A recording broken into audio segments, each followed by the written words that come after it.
আসসালামু আলাইকুম। ইসলামী আন্দোলন বাংলাদেশ গাজী আতাউর রহমান, সিনিয়র যুগ্ম মহাসচিব। কি বলে শুনুন।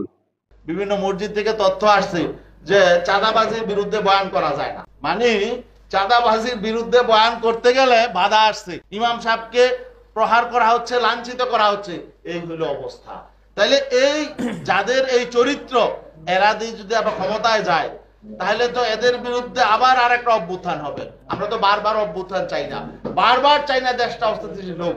অতএব আমরা আগামীতে এমন একটা দেশ চাই সবাই মিলে, যেটা আমরা এই দেশটাকে গড়ে তুলবো, শান্তির দেশ গড়ে তুলবো।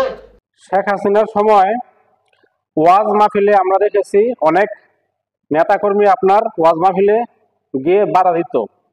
এখন যেহেতু শেখ হাসিনা দেশে নাই, তাহলে এখন কারা বাধা দেয়? আপনার মসজিদের ভিতরে ইমাম সাহেব ঘুষ, সুদ, দুর্নীতি, মাদকের বিরুদ্ধে দুই একটা কথা বলবে, এটা স্বাভাবিক।